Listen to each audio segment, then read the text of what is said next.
Welcome to the Visionary Soul Podcast, where we dive deep into spirituality, metaphysics, expanding consciousness, and new paradigm leadership. This is a space for visionary leaders like you to unlock your highest potential, expand your impact, and co-create with the divine. Get ready for transmissions, insights, and activations that will elevate your journey and ignite your soul's mission. Hello, everyone. Welcome to the Visionary Soul Podcast. Today, I have Sheila Seppi, and Sheila is the co-founder of the Conscious Awakening Network and Spiritual Way Wellness. Her goal is to help people spiritually remember who they truly are. She's also the co-author of Cosmic Convergence, Journeys of Walk-ins, Starseeds, and Hybrids. And I'm so excited, Sheila, for you to be here today. Thank you so much for the invitation. I'm excited to be here. Well, it is a pleasure. And today we are talking about multidimensionality of you and the universe. Can you tell me, before we even dive into that, what inspired your journey and what is leading to this conversation today? Okay, well, with my journey, for people who don't know, I am a walk-in. And that occurred in 1999. I stepped into the body of a very sick woman. She was 38 years old. She had 3 children, and her life was in a downward spiral.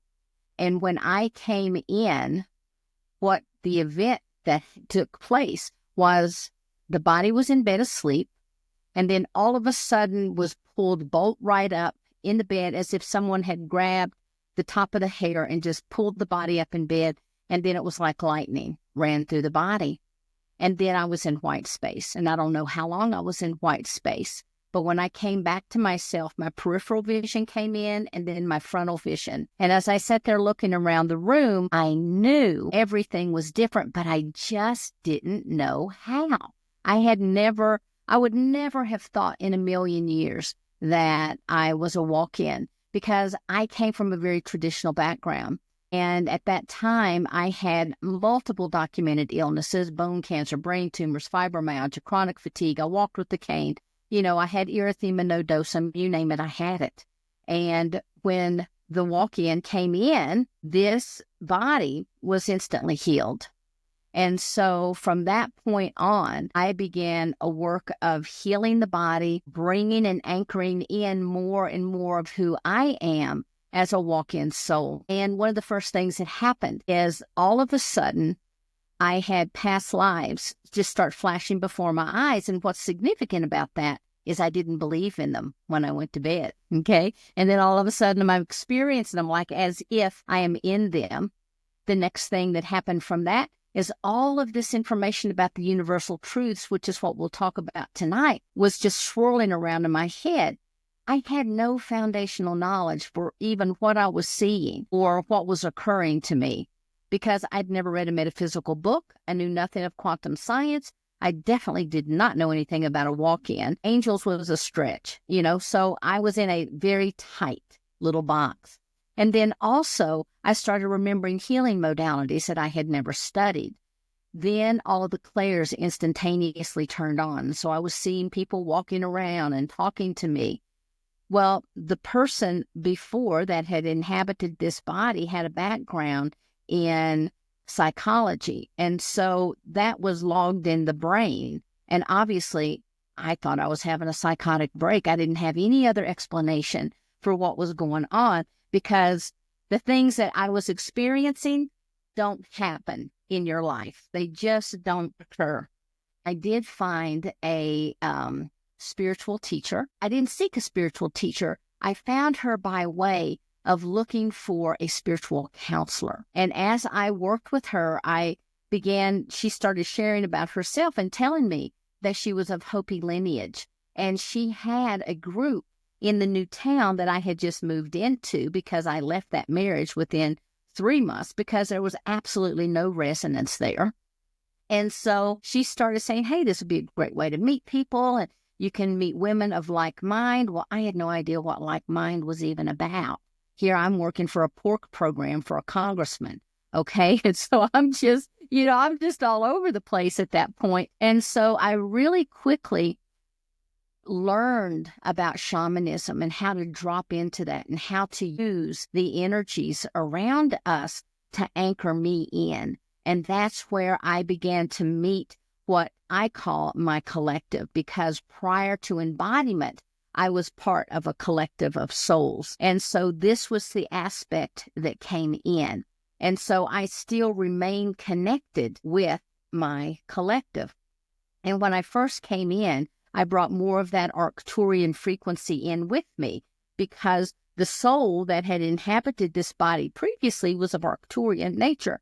And so there was already that energetic framework set up in the holographic grid. And so I was able to seamlessly enter into the body without frying the biology or the neurology.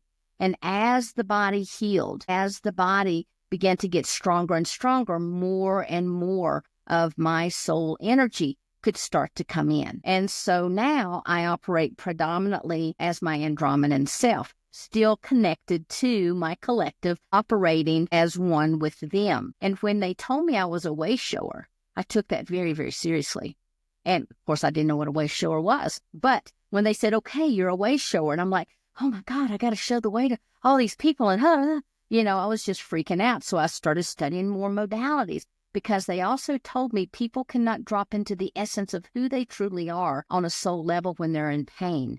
And that's physical, mental, emotional, and spiritual. So I began to study all these different healing modalities to get people out of pain.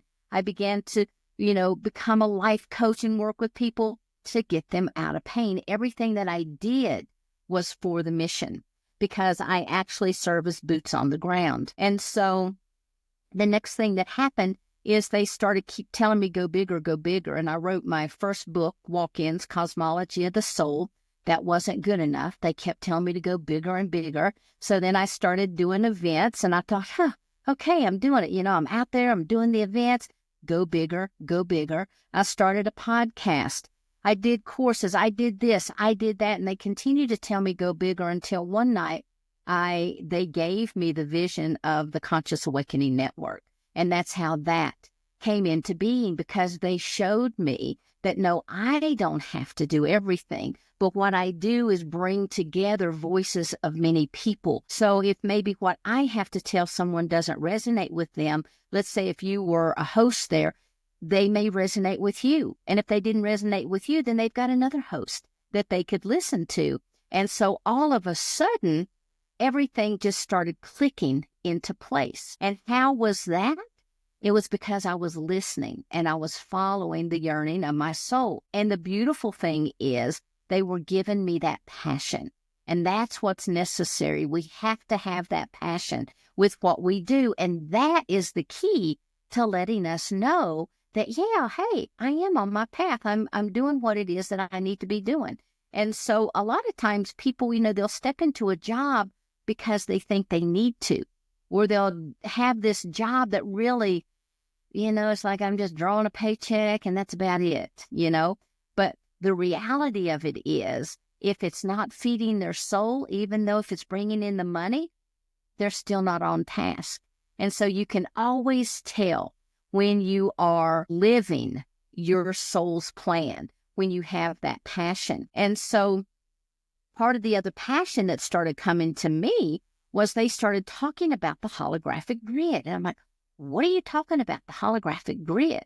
And first off, I have an Arcturian healing team that I work with in a lot of my sessions. And so we would, team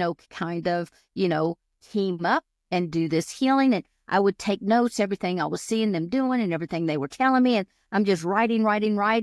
And then one day they stopped what they were doing and they stood back. And in comes this angel, and in comes this Andromedan, and another Arcturian came in from behind me. And the lady who was the Andromedan, whose name is Uma looked at me and she said, we are here to teach you about the ley lines of the body.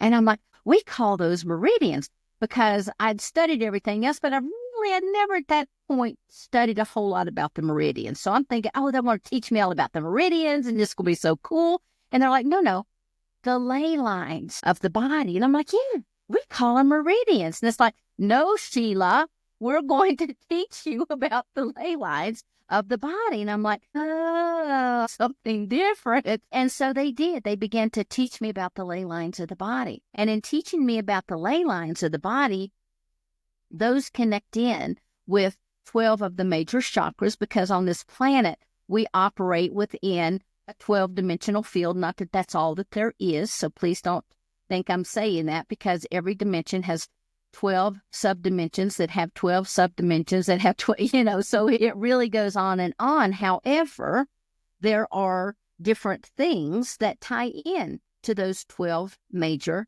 dimensions. And one of those are the chakras, others are soul layers, etc., etc. And so as they begin to show this, they also begin to talk to me about how the human body operates, okay? And so they're like, okay, this is your bioenergetic body. This is basically, it's your machine for this life. This is your bio body.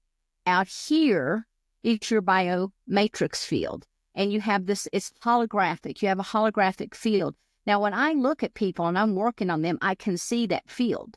And so I can see all the different things that's going on in that field. It looks like a piece of graph paper has been overlaid on someone. And those lines go left and right, they go front and back, and they extend outside. They're inside the aura, and they have a very different function than they do outside the aura. Because outside the aura, they connect us up into the solar system. They connect us up into the highest aspects of ourselves. They connect us in with our multidimensional layers. Inside the aura, they begin to work with us on all of the various bodies that we have. And so one of the reasons I was able to slip into that body without frying the body was the holographic field already had the Arcturian frequency.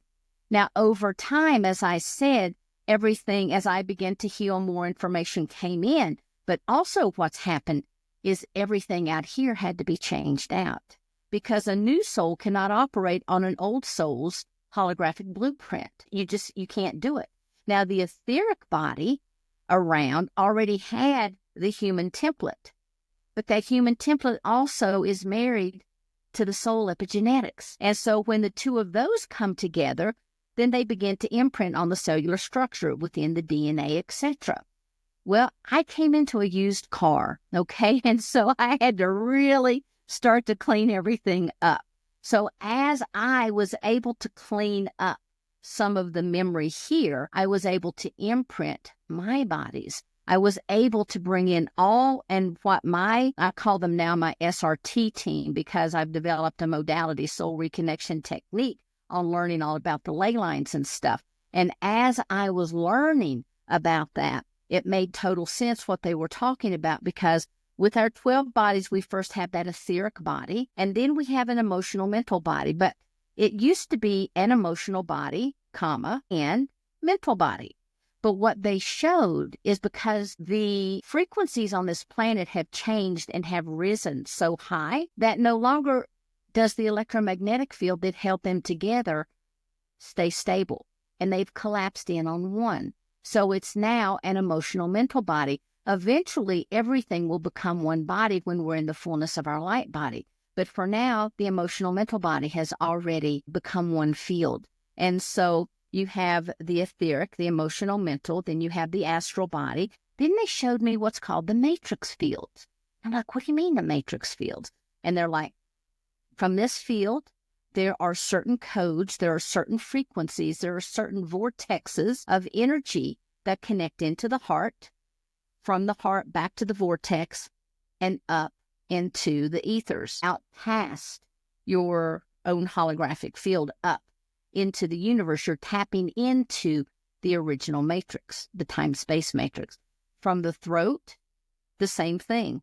Third eye, same thing. Crown, same thing. So that's the matrix fields. Then, of course, you have the spiritual body. Then they said you have the celestial body. And I'm like, no, it's the crystalline body, then the celestial body. They're like, no, Sheila, no, just listen to us.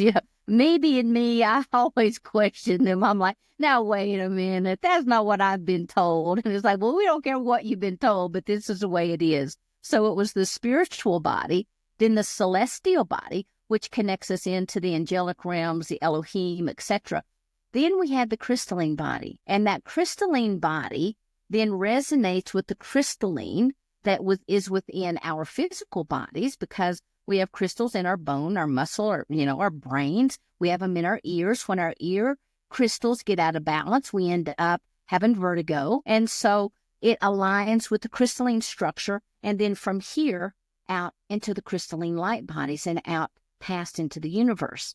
And so then that last layer is a crystalline shield, which is our protection. And in that, they showed how it almost has like spikes of energy coming up that are like of a crystalline structure that allows us to bring that frequency in, which then comes in and attaches to the DNA within our body. And then it also showed how it magnifies our intentions, magnifies our energy, and sends it out into the ethers.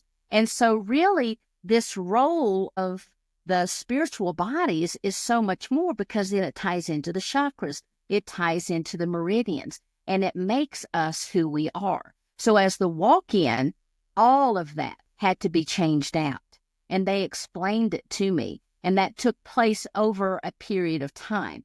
It's one thing for the soul to come in the body, but then changing out all of the chakras, all the meridians and everything all at once, it's, even though they're in nonlinear time, for me, that's not the way they did things. It was over a period of months, okay? And so they started telling me about the holographic field, and that fact that, when we connect into that Earth Star chakra, that's what really grounds the body into the electromagnetic field. And then when we expand up and out, that's what connects us into that universal chakra, so that we stay balanced in between, heaven and earth. And we receive that body of energy that comes through us, and then we send it out into our field. And we have so many graphs, so many different grids that's even overlaid within us. And we connect to the crystalline core, to the ley lines, and to the crystalline grid, which is where my collective is working right now. And that's where I was part of before the soul of this body cried out to be released. We're connected in with the Schumann resonance. And so when we talk about a holographic field, it is so vast, yet it's what operates us. So it's like, it is here. It's right within that aura. This is what makes us who we are today. That is so expansive and interesting, because I didn't know we had so many layers to us. And when you talk about, anchoring in that multidimensional remembrance of who you are, like as the Arcturian from the old body and the Andromedan as the collective you came from, what is the purpose of our remembrance of that? Did we come here with a mission? And is that why many of us, like our souls, are called to reconnect to those aspects of ourselves?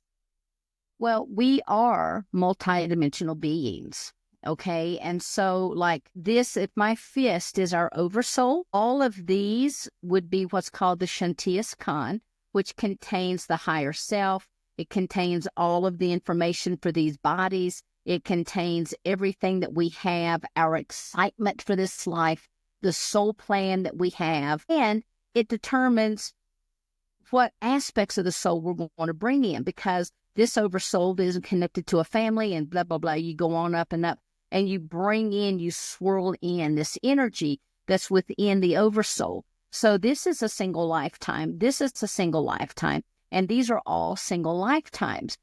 Well, for this lifetime, when you incarnate here, you may come in with other members of your soul group, and everyone together is here to experience what is it like to come in fully asleep and to wake up. Some people might come in, what is it like to come into a human body and experience loss, experience compassion? So we all come in with our own vibrational frequencies, our own individual missions in life. And I do want to tell you, because I remember being on the other side And one of the truths that my collective continues to reinforce is every single person that's alive on this planet now, everybody that's on the earth is here for a reason, period. They don't need to understand that reason. They may never know that reason. They may just be here kind of like on a vacation. Many people come to me all the time. It's like, I want to see, I want to hear, I want to remember. And I'm like, no, you don't. You're going to do that forever.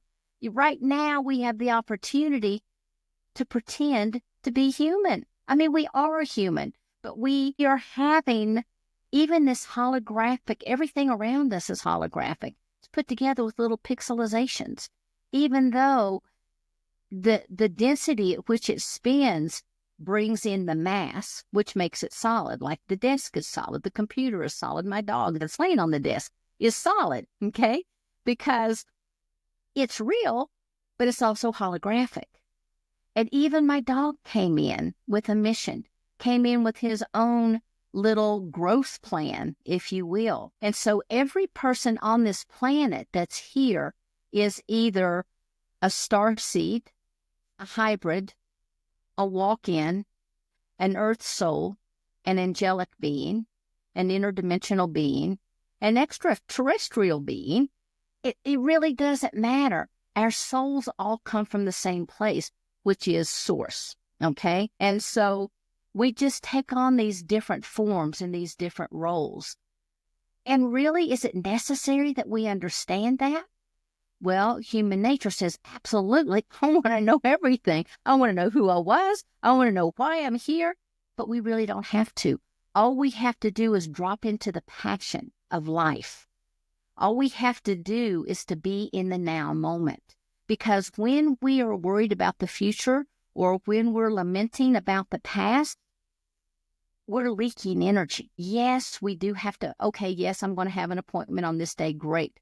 But you don't sit around and think about that day, create that day in your mind to the point that you lose yourself in the now moment, because in that now moment is where the power is.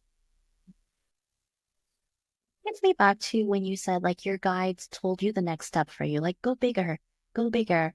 And when they said go bigger, did they show you like which direction to go in order to go bigger? Or was it like you felt into the passion and was like, oh, maybe I want to create a book or maybe I want to create a podcast? No, they pretty much left it to my own device, and that's the thing. We don't come with a manual.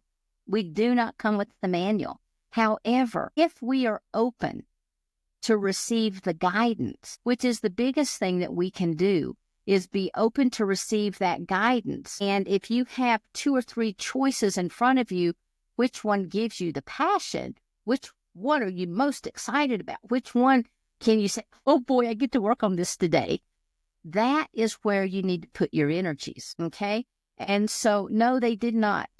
They just kept telling me to go bigger, to go bigger, to go bigger, and I'm knocking on wood even as I say this, because with the creation of the Galactic Alliance and then the Conscious Awakening Network, writing my second book, which was guided, and Tiamu, who is a future aspect of me, who is an Andromeda, an elder mother, I channeled through her and my collective to write this second book, because in the first part it's talking about the holographics, it's talking about dimensions and densities and timelines and all the parallels, trying to give people the manual to understand, wait a minute, we are in the field of possibilities at all times.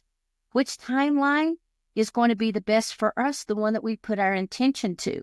Because if you imagine a timeline as being a tiny little thread and your intention starts to attach to it, starts to weigh it down, that's the one that's going to come into fruition for you. So we have those individual timelines, we have our group collective, we have a universal timeline, et cetera, et cetera. There are many different types of timelines. But when we say, hey, I'm waking up today, it's going to be a brand new day, I'm going to reshape my life, I'm going to quit my job. Please don't do that. Well, I'm going to quit my job. I'm going to move out of my house. Tell me where to go. Well, 9 times out of 10, they're going to be like, don't leave your day job just yet. And don't move out of your house. They're going to give you some signs that tell you not to go. And that is how you get your answers. That is your playbook. You follow the synchronicities in your life. Now, for me, yes, I tell people a lot of times I got the cheat manual because I'm connected to them so much. They didn't give me the answers, but they kind of like pushed me in a direction and would open the door. And all I had to do was to walk in it.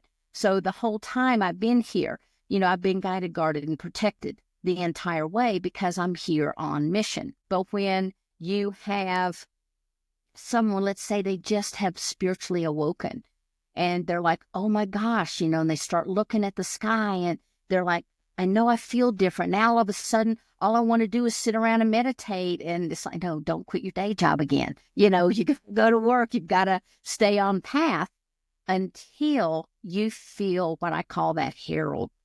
That herald is when all of a sudden something's coming for you. You're moving in a particular direction. Why? Because you get obsessed with it. It's that idea that will not go away that's playing that little playbook in the back of your head that's saying, yeah, maybe I do want to become an acupuncturist. Or maybe I want to open up a business. Maybe I want to be an artist, And so then all of a sudden, as you're thinking about these things, you start to get real excited about it. And so unfortunately, I have never been given a playbook. But, like I said, the last book that I wrote, I hope will serve as a good guide because I do talk about walk-in starseeds and hybrids. And a lot of times, that's all it takes is for someone to be able to attach and say, I'm a Palladian starseed. And once they do that, they open up to begin to receive all that information. And then they're like, yes, we've been waiting for this day now here. And you start to get excited about different things. It's like, oh, I've got to read this book, or oh, I've got to watch this video, or oh, I need to go on vacation to this location. Why? Maybe you're picking up light codes that you may not even know that you're picking up light codes. Or maybe you're spreading your own light codes everywhere you go. And I find that a lot of people do have that conduit to where these codes are just coming out of them. One lady works in a restaurant that I've worked with for years, and she's just like, yes, but I want to do this, and I want to do that, and I want to do this. And what's my life's plan? Finally, one day I said, look, I'm just going to tell you this much. You have to be in a job where you're going to meet people all the time, different people. Walmart would be ideal for, I'm not working at Walmart. Walmart would be ideal for you. Why do you say that? Because you're spreading your light codes. Your codes are going into other people's fields and helping to activate their light codes. And you don't know how many people your life has touched by being in that restaurant and serving them a cup of coffee. And, oh, by the way, let me put a couple light codes in that cup for you. And then all of a sudden, they have a spiritual awakening. Why? Because you were able to activate them. And so even without our knowing what our life's path is, or even without knowing what we're here to do, or some people say, well, I don't really have a passion for anything. Great. Maybe you're one of the lucky ones that get to experience. I'm one of these, they've got that whip cracking. It's like, oh, we're going to do this now. Here we go. But in all seriousness, if you're not feeling anything, maybe you get to sit back and be, and you get to spread your light codes. And maybe what you're doing is just cultivating and anchoring whatever your frequency is into the earth to help her to ascend. We never know. It's really interesting because I was told like I could walk into Walmart and activate people. So that makes sense that we are our purpose just by being ourselves. And yes, where we engage in, we're doing what we came here to do. Absolutely. I was working with a sixth density being one time, and I kept saying, well, am I on target? Am I on target? He's like, first off, you're in the body, you're on target. Okay. And I said, well, but my collective is telling me da, da, da, da, da. And he goes, but you've got the choice. You don't have to do any of that. And I'm like, you mean I don't have to listen? But because I tell you, with my collective, I'll do it the easy way or I'll do it the hard way, but I will do it. I have to, And so he goes, no. He goes, your sole purpose, everyone's sole purpose on this planet is to be. to anchor their frequencies onto this planet. So, of course, then I go back and I'm like, well, this being told me that, to my collective, and they're like, well, that is correct. However, some people do have a mission. Some people have, like what you're doing right now is a mission to help other people hear speakers, to find something that resonates with them, that activates them. Every time you speak, you're spreading light, 'cause that's your activation power. And so you get that energy out there, whether it's across the airways, whether it's in Walmart, whether it's at the beach, the grocery store, it doesn't matter. You are activating. If we could see everything that we affect just by our presence of being, if we had the eyes to say, oh, I'm going to follow that frequency all the way out to here, you would be amazed at how many people's lives you touch. I had a lady that contacted me one day and she said, I just had to call and I wanted to meet you. My friend told me about you. And I'm like, well, do I know your friend? No.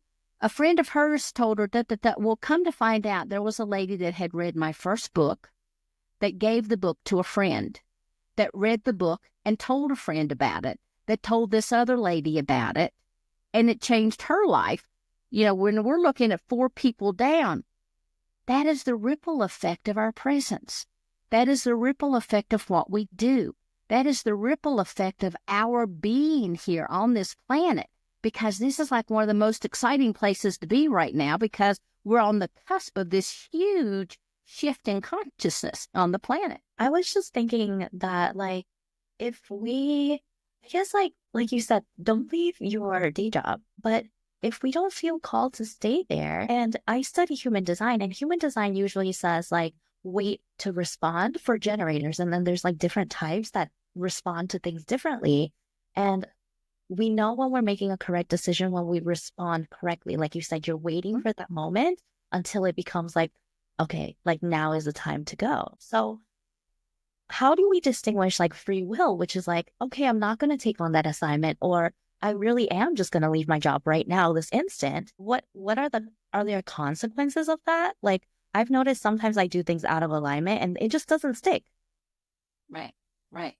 Well, here's the way that I look at free will. When we develop our birth plan, we're going to experience A, B, C, and D. Okay?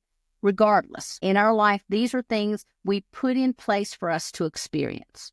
Now, we might get to point A, a straight line, or going up and down. And I also like to use the analogy of a grocery store. The grocery store is the choices that we make. There's no wrong choice in the grocery. Well, actually, there are wrong choices in the grocery store, but let's pretend there's not. It's all healthy, organic food.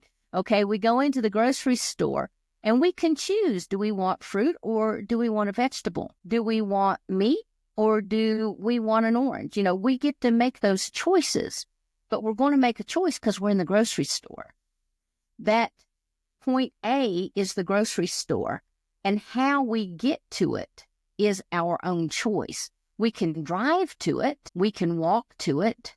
We could ride a horse to it. We could ask a friend to take us. That's the free will. We can decide how we're going to get to point A, but point A is where we're going to go. Now, point A might be a special occasion that you're going to experience. It can be your spiritual awakening. It can be the birth of children. And it can even be a particular job, even one that you don't like, because you're spreading your light codes to so many people. And so it is predetermined for us in some ways of what we're going to experience, because, hey, when we're sitting up there, the only reason we incarnate is for the experience of our soul.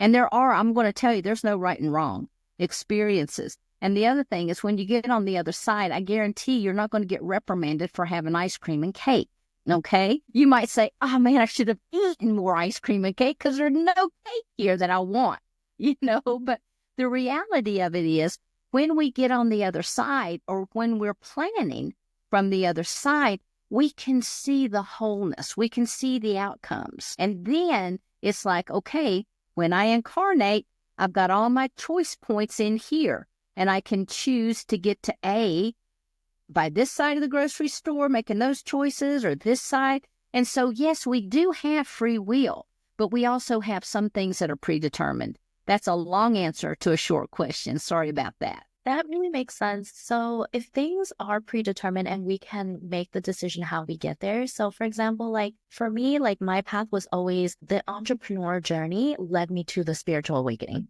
Yes, more than that. Like I had my kid and then a toxic relationship and it all kind of amalgamated into that breaking point. Yes. I got into that spiritual awakening. So for others, there's different pathways. It could be a death in the family. It could be maybe losing their job or losing a relationship.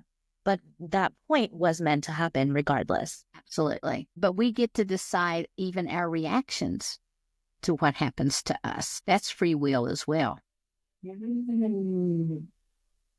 That's really interesting. And how do we distinguish between like, this is, I guess like submissions, right? Like this is a mission given to me, or like I can just do whatever I want, or it's a suggestion. And what does that suggestion mean? Well, let me jump back over to the other side real quick, okay? And maybe this will give you the answer.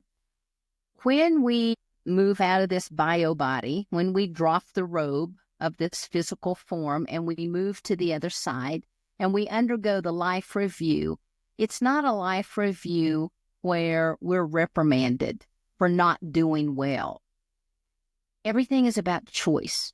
Everything is about the experience. So even if it's a horrible experience on this planet, it is an opportunity for growth of the soul. How did we respond to that horrible experience? Was there forgiveness in that experience? Was there love? Was there compassion? How did we respond? Okay? Some people might choose to get angry. Some people may drop into compassion, but that's a choice point. Now, what does that have to do with our life plan? It's the same thing. It is a choice point. There is no one standing up there and says, you've got to do this. It's just not the way it is. Because guess what? We're the ones that wrote that for ourselves. Okay? And so it's not like you can act any way you want and you can do anything, or you can run to the store and rob something or steal or murder, or it's not an excuse to go crazy. What it is, though, it is an opportunity to look into the compassion that we hold for ourselves, even on the other side, okay? Because there is no right or wrong answers. Everything we do is we are always exactly where we need to be at every point in our life. And the decisions that we make brings us to every point in our life. And if it was a bad decision that got you where you are, then ask yourself, what was the lesson? And just don't do it again. It's simple. Just do not repeat that. Now, we get into patterns and we have pre-programming from the time we're in utero until we're like 7 or 8 years old. You know, I'm not talking about those kinds of patterns, but I'm talking about once you recognize, let's say you have say you have anger. You've got all this anger that's built up, or you've got this rage.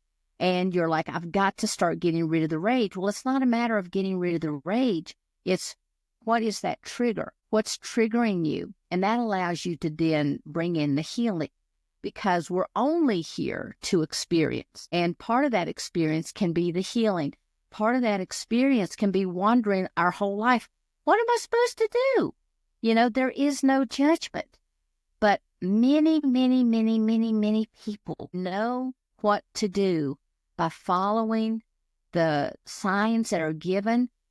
If you think about going to a particular location and you feel that solar plexus chakra shut down, chances are that's not the place you need to be going, okay? If you think about that same place and you get excited and you feel passion, it's like, oh my gosh, I can't wait. I just feel so good when I'm around these people and I just love the conversations that we have, then you know that's the right place to go. The same thing with your jobs, okay? Yes, a lot of times we're in jobs that we don't like, and we just need to ask ourselves, what is the lesson in that job? What am I learning? Am I learning that maybe I'm not honoring myself in this job? that I'm staying somewhere because I'm stuck in fear? We have to start asking ourselves those tough questions because there's always an answer. And if you're open to receive it, it will come in because we are surrounded by our spiritual teams, our guides, our angels. Everyone is here to support us, but we forget to ask.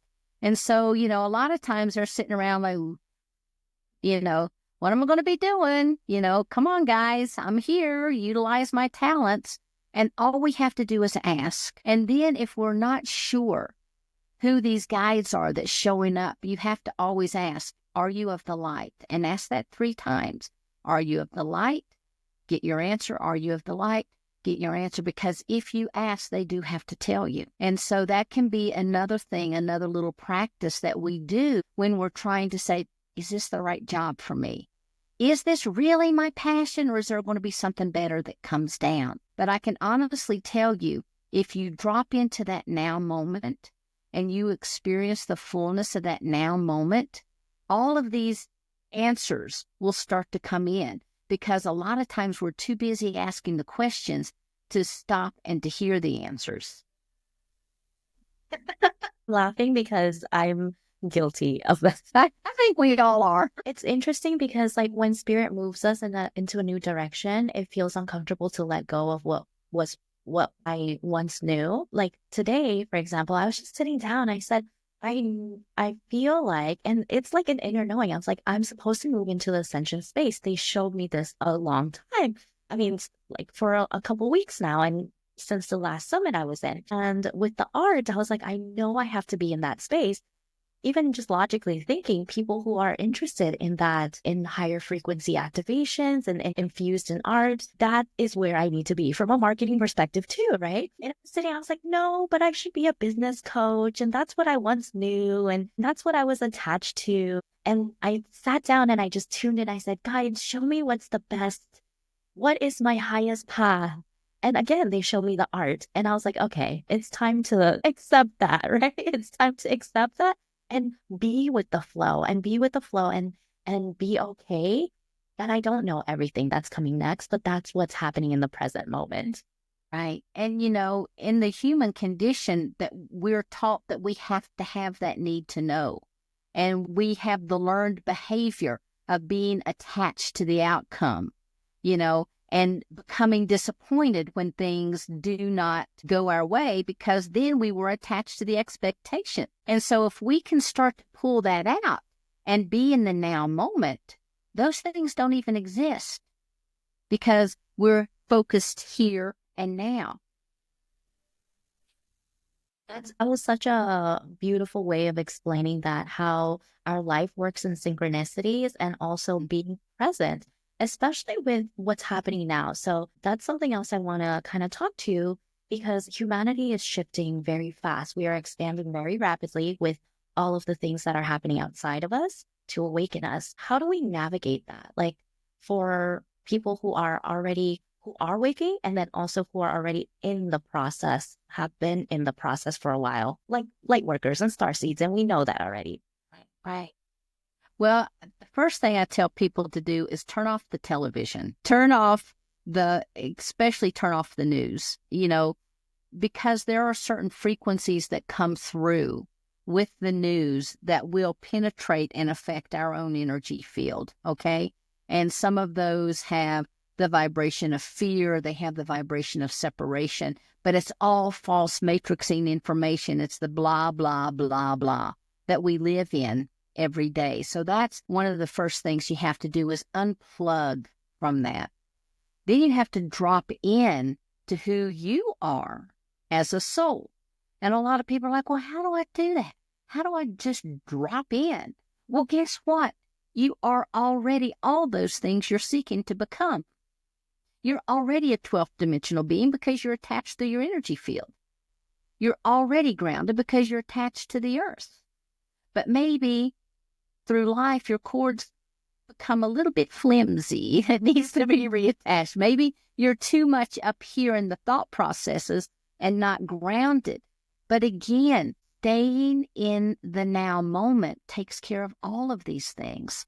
We don't worry when we're in present moment. A lot of people will tell me, that's impossible for me to do. I have bills. I have kids. I have a dysfunctional marriage. I have a job that I hate. How do I stay in the present moment? Find your joy in every second. In that job that you hate, praise yourself. I am doing such a great job here. We don't do that enough. We really do not acknowledge ourselves. But honestly, pulling yourself in to the present moment is one of the key factors to all of these. It's really the answer to a lot of the questions that we ask. So when you have a question, ask, am I in the present moment about that? Am I judging myself? That's a huge one, because people are taught, you're supposed to be this way, you're supposed to do this. Oh, you can't quit your job. That's crazy. You can't be a musician. You can't make a living as a musician. Talking about, you can't go off grid. Are you crazy? We're told all of these things, and then we allow that to enter into our thought processes of what we are doing at that present moment, why we're doing what we're doing, because we take the opinions of others and allow that to come. I always tell people, you can honor and listen to people, but don't take anything, even me, don't take anything as your truth unless it feels true to you. If you are in a dead-end job and you cannot stand it, begin to look and to ask, where do you need me to be? What do I need to do?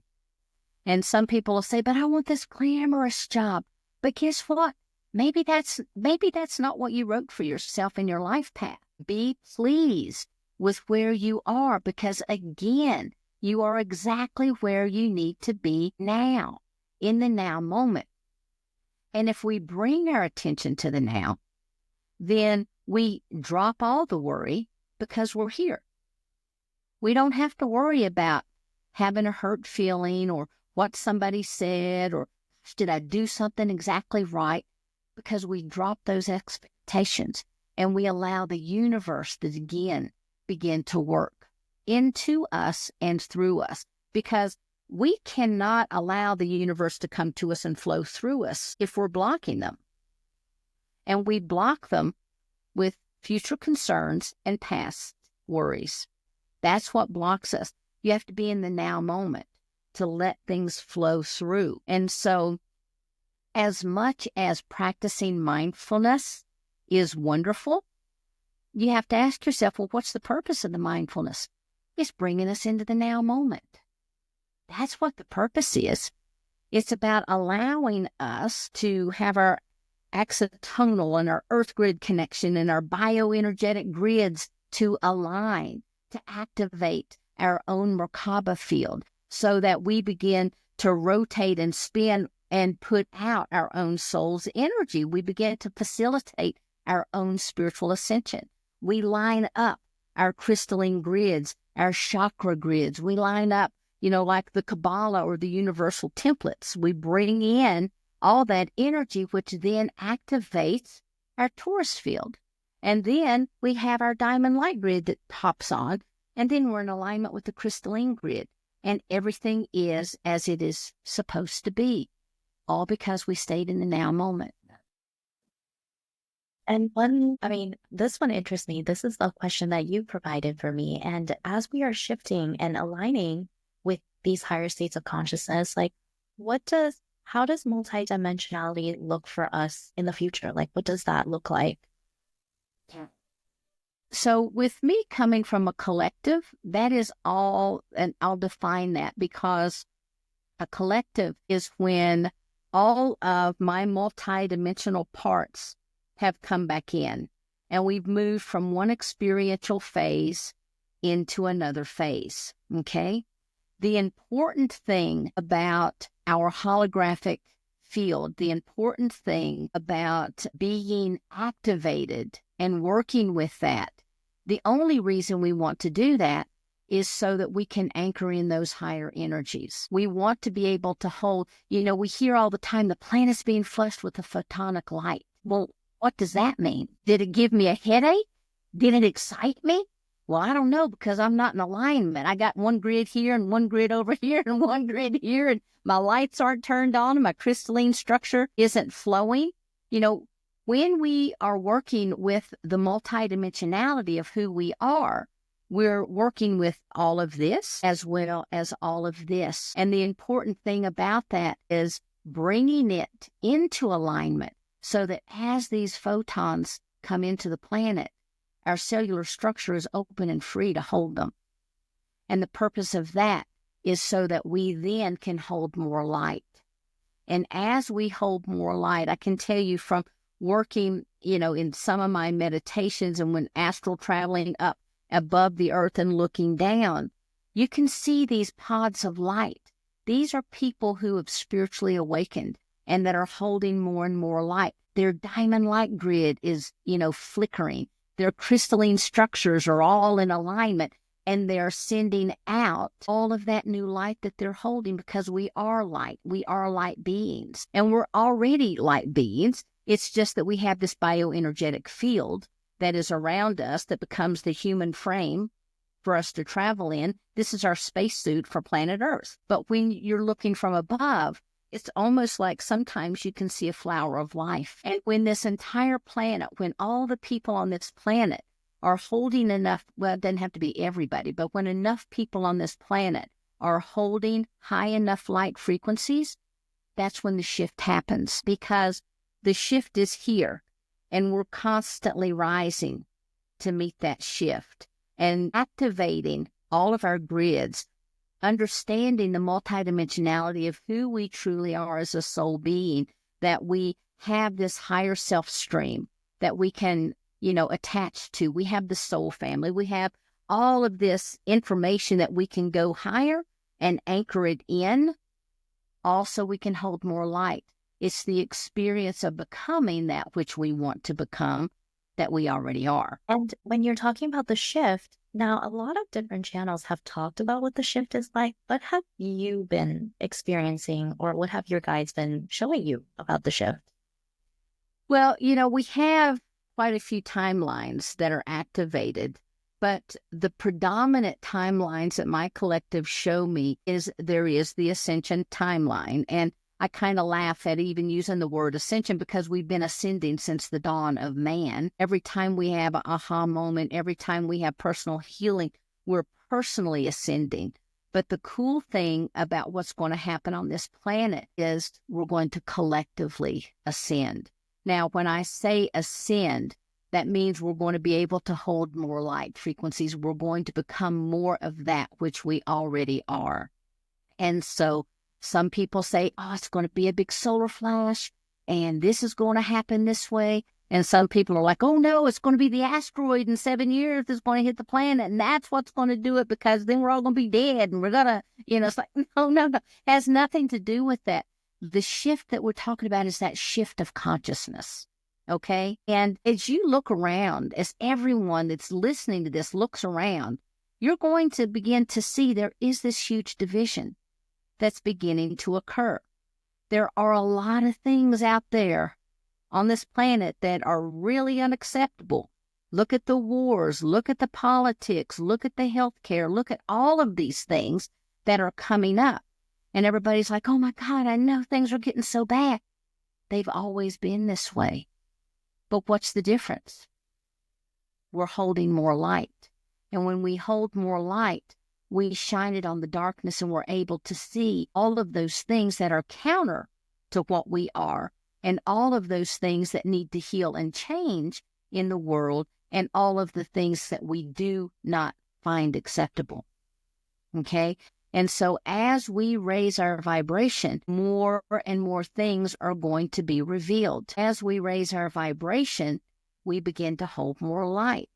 Now we have our holographic fields, as I said, are inside, but they're also outside of our own aura, but they connect us to all things, which also includes the collective consciousness. So as we heal, our vibration goes out and it activates the collective consciousness and it rises in its elevated light frequency. But when we get to a certain point, that's when the entire human species is going to come into this age of enlightenment. And even those people who have not necessarily been on a spiritual path before begin to wake up. And there's different levels of the waking up. When we have a spiritual awakening, we don't just wake up and like, oh, yeah, okay, now everything is different. This all makes sense. Yeah, I remember I had this veil of forgetfulness. And like you asked the question at the beginning, we don't get that manual. We have to discover all these answers for ourselves. But when we do wake up, there's different levels of that. Sometimes it's people waking up and looking around and saying, I don't find this acceptable anymore. I don't believe what I'm reading in the newspaper. I don't believe what I'm watching on television. That's one thing. Then it goes all the way up to the disclosure component. And then it goes up to embracing the spirituality that we are. And then it goes into the anchoring of all of that. And I always say we have to ascend before we can ascend. Some people call it a dissension, but I always call it an ascension because we're bringing in that soul energy. We're bringing in those lessons, and we have to anchor that in who we are. And as this light races on the planet, more people are anchoring it into themselves. And when enough people have done that, then we literally move into that de-consciousness that we talk about, and we lock into that. Because this planet was originally 5D consciousness all along. The original matrix of this planet is a 5D matrix. But the problem was we had the piezoelectric field that came in, and it began to put into the crystalline grid and into the consciousness of humanity and the species that was alive at that time. It began to put in the separation and the fear codes, et cetera, et cetera. Well, we have learned to make lemons out of lemonades. And so that duality state then provides the soul an opportunity to experience the worst of the worst so they know and can recognize the best of the best. Because when we come from the other side, or we come from our other planets, or we come in from a collective, or we come in as an angelic being, we've come from a pure state of love. And if we stay in a pure state of love, how does our souls grow to understand what love really is, if that's all we ever experience? And so coming here and having that duality is another way that we can just experience more of who we already are. Thank you so much for sharing that. That's a very interesting perspective. And I feel more awakened. Well, I always tell people, because they'll say, well, so-and-so said this and so-and-so said that. And I'm like, and you take what resonates from you, because everybody, like with me, I speak with the knowledge that my collective gives me from the density level that they are in and the dimensional frequency that they hold. And that's the same for everyone. And so that's what provides all these different perspectives that allows us to even understand, wow, all these different perspectives, and they're all right. It just depends. It's like the medicine wheel. If you're standing in the east and you have a big crystal here in the center, it's kind of hard to see into the west. But if you're standing in the west, you might be able to see everything that's happening in the north and the south, okay? And so as we're on this wheel of life, all of these different perspectives is what makes that wholeness, because they're all correct. Shown that, for consciousness, even as light beings, it almost looks like a rainbow, because, the rainbow, it comes from the light, but once it refracts, it has all these different colors. And it doesn't mean any of those colors are different. They have different frequencies and they're expressed differently. So all of us, we are a fractal of source, and we express ourselves in certain ways. And that's how we resonate, because of the frequencies that we're on, resonate with certain people. Yeah, I love that, because I always say, if you look at a crystal as being source, and when that light comes in, and it reflects out the different colors, that is our soul, but it's also our perspectives. And so the pink on this side has no clue what the green on this side is seeing, but it's still the same thing. And so When we look at perspectives, they also, even if it's so counter to our own beliefs, the beautiful thing is it also gives us food for thought, and it's like, well, why does that trigger me? Was there something in there that I need to heal? Is there something that they're reflecting back to me that's not within, my repertoire of understanding that I'm like, well, I should know everything? Why is it we respond the way that we do or say, this is right and this is wrong? Because from the other side, it's all right. It's all right. Well, and then you said there are some things that, like murder and things like those aren't necessarily of the light. Is that just a moral thing that we decide in this lifetime? Well, every world, every planet has its own set of rules, okay? And on our planet, it was established that murder is not correct. Now, I'm not saying murder is correct on other planets either, but I'm just saying that is a human rule. But think of it this way, everything is still operating within Source. And so in order for Source to experience, it had to become the created. And it has to know the highest of the highs and the lowest of the lows. And when I work with people, sometimes when they've had horrific acts done to them as children, and I'm talking with them, and then they're like, and then it's affected this and this and this in my life today, it's like, but how are you healing that? What are you doing to shift that? Well, it wasn't me, it was all them. Well, it's a perspective that you've taken from that, okay? And believe it or not, some of the worst things that we could ever think of have been written into a soul plan for the experience of, and the experience of what's it like to drop into the deepest of forgiveness. What is it like to drop into the purest essence of self-love? What is that like? And how do you experience that deep forgiveness, if not through woundedness? How do you have compassion unless there are horrific things that's going on? How do we develop those things? We're not just innately born with these things. We have the knowledge of, but we don't know the experience of. And I am not condoning rape, murder, any of those kinds of things. I think those are horrific acts. But the one thing I am saying is, again, those are experiences as well. Those are soul experiences. Thank you for sharing that perspective. And I had a last question, but it left my mind, so I guess it wasn't meant to be asked. Thank you so much, Sheila, for being on the show.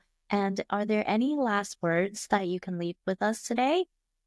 Yeah, I always like to let people know that you are so much more powerful than you could ever imagine. You have to remember you are a divine aspect of the source energy. And as such, you have this vast co-creative power. So what is it that you truly want to create for yourself? What is it that you truly want to anchor into this life? Because as humans, we say, I can't do this, or no, I can't do it because. But if it's something that fuels your passion, it's a thought that comes to your mind. It comes from the soul energy. So, believe in yourself. Know that you are these magnificent beings of light. Thank you. And do you have a website that the audience can connect with you at? Oh, I'd love that. Yes, you can go to SheilaSeppi.com, SheilaSeppi.com. You can visit the ConsciousAwakeningNetwork.org, just ConsciousAwakeningNetwork.org. And I also have a healing business, SpiritWayWellness.com. But if you go to the SheilaSeppi.com, it has all that information on it as well. Beautiful. Thank you, Sheila, for being on the show. I thank you, Nicki. Appreciate it. Thank you for tuning into the Visionary Soul Podcast. I hope this episode activated something powerful within you. If you love this conversation, be sure to subscribe, leave a review, and share it with another visionary leader. Until next time, keep expanding, keep creating, and trust in your divine magic.